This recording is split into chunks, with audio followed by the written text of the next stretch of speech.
नमस्कार, आदाब, सत श्री अकाल। न्यूज IBN 2020 में आपका स्वागत है। सच कभी छुपता नहीं, IBN कभी रुकता नहीं। मैं सरवर खान सरीवाला आपको दिन भर की खबरों से रूबरू।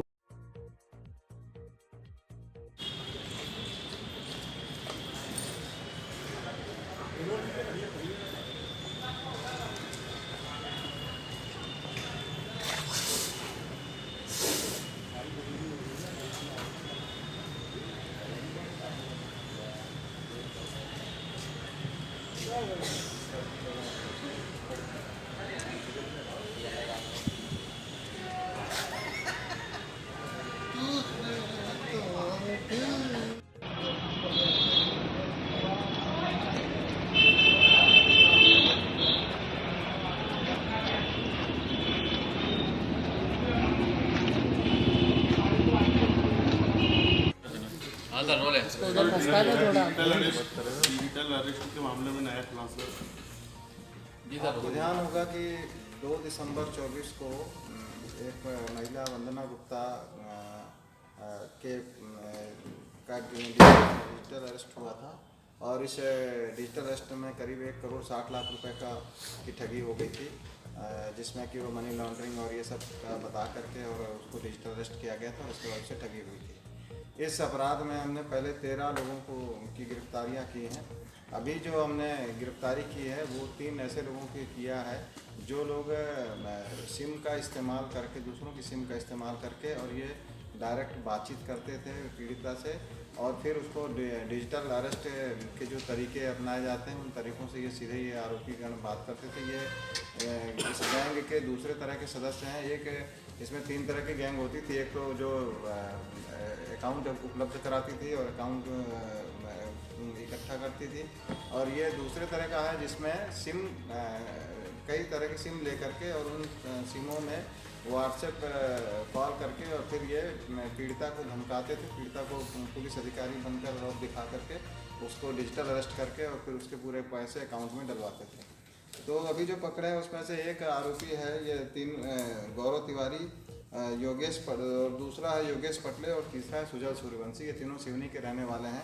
गौरव तिवारी इनफैक्ट सिम बेचने का काम करता था और योगेश पटले जो है इस सिम को इकट्ठा करता था और सुजल सूर्यवंशी इस सिम को कहीं और तीसरे आरोपी को देता था। तो ये गौरव तिवारी द्वारा इकट्ठे किए गए सिम को योगेश पटले और सुजल सूर्यवंशी के माध्यम से ये अन्य अपने गैंग के अन्य मुख्य सदस्य के पास में बेचते थे। इसमें गौरव तिवारी से जब विस्तृत पूछताछ की गई तो ये मालूम पड़ा कि ये जो सिम एक्टिवेट करते थे तो इनका तरीका वारदात ये रहता था कि जैसे कोई व्यक्ति सिम लेने आता था तो उससे EKYC के नाम पर उसके अंगूठा लगा करके एक तो उसको सिम इशू कर देते थे और बाद में उसके आधार कार्ड और अन्य डॉक्यूमेंट लेकर के DKYC के नाम से एक दूसरी सिम उसी के नाम से डुप्लीकेट बनवा लेते थे और उस सिम को ये अपने पास एक्टिवेट करा के रख लेता था। इस तरह के करीब 450 सिम इसके पास में हो गए थे और इन पूरे 450 सिमों को बाद में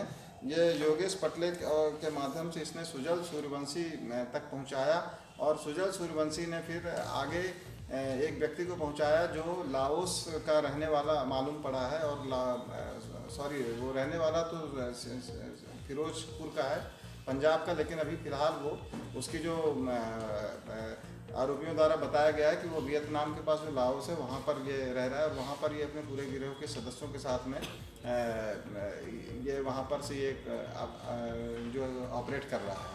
इस पर बाकायदा आरोपियों ने यह भी बताया कि किस तरह से पीड़िता से बात करना है, डिजिटल अरेस्ट के संबंध में कैसे बात करना है, ये पूरी SOP ये लोग बना कर देते थे। उनके कुछ गिरोह के कई लोगों की वहाँ पे ट्रेनिंग दी जाती है कि किस तरह से बात करना है, कैसे पीड़िता को अपने जाल में उलझाना है और कैसे उनसे डिजिटल अरेस्ट करके किस तरीके से उनसे ये पैसे निकलवाना है और फिर बाद में अकाउंट में डलवाना है। इस पूरा तरीका वारदात को ये लोग बाकायदा प्लान करके करते थे और पूरे सिर्फ एक व्यक्ति जो सिम देने वाला है उसे 450 सिम इन्होंने इशू कराए हैं और इस तरह के अन्य और कई डिजिटल अरेस्ट के मामले जो भी हुए हैं संभवतः उसमें भी इस तरह की डुप्लीकेट सिमों का इस्तेमाल किया है। ये लाओस वाला इसका नाम क्या है और क्या इसकी गिरफ्तारी या कोई लोकेशन या कुछ? इसके बारे में अभी जानकारी ले रहे हैं। ये लाओस में एक जो व्यक्ति है उसको कैलिस नाम का पता चला है की कैलिस है। और ये जो सुजल सूर्यवंशी है, इसकी एक सिस्टर है, वो उसने इंस्टाग्राम के ज़रिए और सोशल मीडिया के ज़रिए वो कैलिस से जुड़ी और बाद में उसने उसके साथ में शादी कर ली। और कैलिस फिरोजपुर पंजाब का रहने वाला है और इसी ने बाद में इस पूरे गिरोह में इसी ने सिम की मांग की थी, जिसको उसी के गांव के रहने वाले ये योगेश पटले और गौरव तिवारी के माध्यम से ये सिम पूरे 450 सिम उसके पास में पहुँचे हैं। और फिर इन सिमों का अलग अलग तरह से अलग अलग गैंगवार इसने अलग अलग मामलों के लिए इसने उसका उपयोग किया है। उसकी बहन भी अभी पुलिस की पहुंच से दूर है। अभी उसकी बहन भी पुलिस की पहुंच से दूर है, गांव में ये दोनों लोग गांव में नहीं हैं। और अब हमारी पार्टी अब आगे जाएगी, इस आरोपी की तलाश करेगी और इसके जो मास्टरमाइंड हैं जो वहाँ लाओस में रह रहे हैं, इसमें वो किस मोबाइल का इस्तेमाल कर रहे हैं, किस सिम का इस्तेमाल कर रहे हैं, इस संबंध में तकनीकी रूप से जानकारी पुलिस टीम भेजी जा रही लाओस में। बिल्कुल, अगर इसमें जहाँ भी आरोपी रहेंगे उसके बारे में अगर ये विदेश में रह रहा है तो इसके संबंध में जो भी प्रक्रिया है उस प्रक्रिया का पालन करते हुए हम इस आरोपी को थाने तो अभी तक कोई शुरुआत नहीं की इंटरपोल को या इत्तला दी हो? अभी इस संबंध में पूरा वेरिफिकेशन करें, क्योंकि वो मोबाइल जिससे बात करते थे वो VPN नंबर थे, व्हाट्सएप नंबर थे और उनके बारे में इससे जानकारी ली जा रही कि उनका लोकेशन क्या था, वो क्या उन्होंने भारत में भी कोई इस तरह का सेटअप बना के रखा है, इस संबंध में विस्तृत जानकारी। बरामदगी क्या क्या 3 आरोपी? अभी इनसे बरामदगी अभी इनके जो सिम है जो इन्होंने डिस्ट्रीब्यूट किए हैं उसके संबंध में विस्तृत जानकारी ले रहे हैं और ये सिम कहाँ इस्तेमाल हो रहे हैं, किन नंबरों के द्वारा ये इसमें और कौन कौन से डिजिटल ये लोग इस्तेमाल कर रहे हैं, इस संबंध में जानकारी ले जाकर उनको चेक किया जाए। कमीशन कितना मिलता था सर?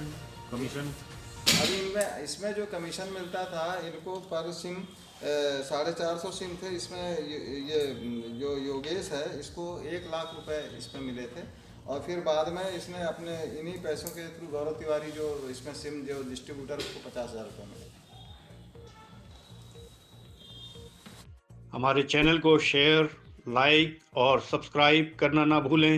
बेल आइकन दबाएं, हमारे चैनल को सब्सक्राइब करें और लाइक करें।